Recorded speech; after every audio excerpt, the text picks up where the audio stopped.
Well, good morning to you. I'm Kyte, and we're out here in our garden in Moraga. We're doing a series of short videos on dimensions of beauty in a California native plant garden. And today's topic is beauty beyond the bloom. Now, we have bloom all year in our garden, but there's fewer blooms in November and December than any other time. And it's during those months that I tend to start looking at other dimensions of beauty in our plants. And of course, the three plants that we have that bloomed all year for us were the island bush poppy, the verbena, and the sundancer daisy. What I think it does is focus your attention on other dimensions of beauty in the plants that are sometimes overlooked in the beauty of the bloom. So what are these dimensions? Well, I think first of all is leaf color. And the deciduous plants in particular, the changing of leaves in the fall can be just wonderful. And when we get an early frost, early cold snap in our garden, the vine maples, for example, instead of the leaves turning from green to brown, turn from green to various shades of yellow and sometimes directly to red. The whole bush can be red. And the same thing is true with the Pacific dogwood, another plant that I've grown at times. The black oak gets a wonderful golden shade to the leaf. The mountain ash, it seems to be anything from various shades of yellow to red. So this is a striking form of beauty. But I think the evergreen plants that don't change color in the leaves also are very beautiful this time of year when you're not distracted by bloom. Sometimes you look and you'll see a group of several shrubs together. They're kind of growing together, and you can see the different sizes, shapes, and colors of the leaves together.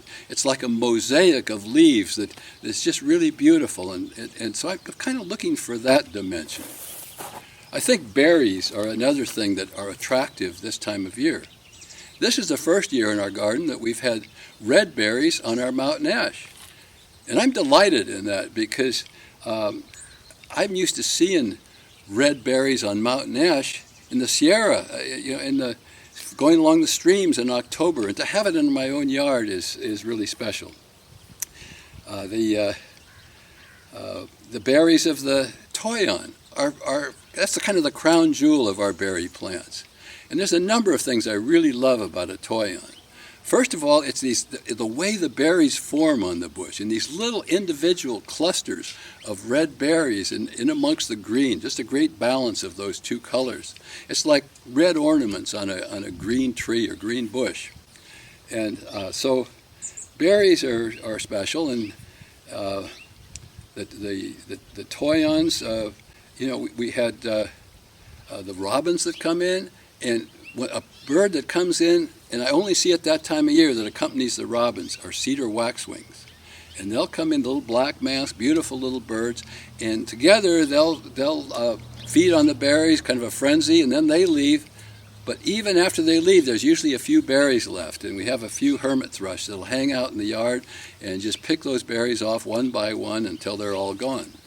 One year we had snow on the ground with those red berries, and so it's just so much to like about the Toyon.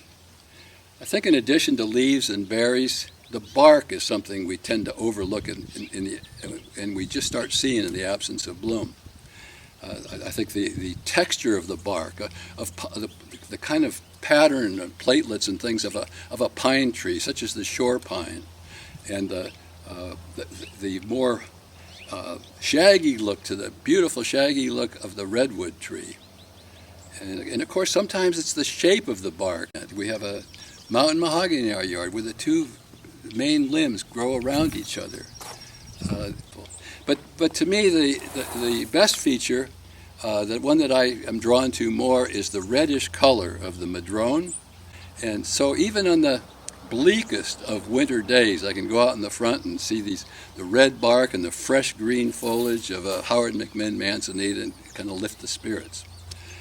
I think deciduous trees have particular dimensions of beauty beyond just the change in leaf color. I intentionally plant deciduous trees with evergreens around them. So there's not these huge empty spots in the winter when a bunch of deciduous plants drop their leaves. So what it does when the deciduous plants drop their leaves, it opens up a whole different view, mostly just evergreens then, but it changes and gives us a different view of beauty. I think beauty is not just in what you see. I love the smell of sages and mints. And sometimes I'll go through the garden and I'll pick a leaf and just break it and smell and see if I can't find a fragrance that I didn't know before. And of course I love to go out in the yard on a crisp winter morning, sunny winter morning, and smell the air. It's cleaner then than ever. The sense of taste is important to me too. My two favorite tea beverages come from our own garden. The crushed young leaves of a yerba santa and the small leaves of a yerba buena. They're just wonderful tea beverages. So I think there's so many dimensions of beauty in a California native plant garden that we sometimes don't see. We get distracted a little by the bloom, I think. We always have these practical concerns in the garden. And for example, in September and October, the big practical concern is fire prevention.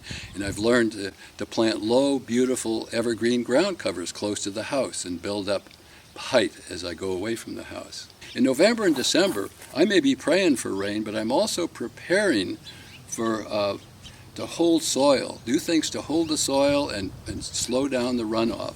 So I'm preparing for storms. Now, how do you do that? Well, to me, the secret of beauty in doing something like that is using natural materials. So where we have a sloping landscape, a gently sloping landscape, if there's a lot of rain, that can take dirt right down into your pathways. How do I prevent that? I try to break up the slope. I use terracing. In other words, I'll get a kind of a rocky area, a sharp drop-off to flat ground, and then another sharp drop-off to the pathway. And wherever I can get that terracing, the flat soil, I think the water tends to sink in rather than run off. And I think that helps. I think where there's a steep slope, what we tend to do is build rock walls. And when you build a rock wall, you don't line up the joints one on top of another, you offset them. And this becomes part of my transition onto an area that doesn't have rock wall and maybe has less slope. What I do is just keep the offset to the rocks, but separate the rocks into kind of a natural rock offset area. And what that causes the water to do is keep being diverted different directions as it comes down to the stream bed. And then we serpentine that to slow down and keep the water in our garden even more. We'll use catch basins, sometimes just in front of the sidewalk. What I'll do is unobtrusively build a little stream bed that runs parallel to the sidewalk to catch as much water as I can. Now, some people have a steep bank behind their property, and they use another natural technique. And what they do is dig an area and plant bunches of tied together willow branches and bury them. I've never done that, but what I have done is bury rocks alongside my pathway.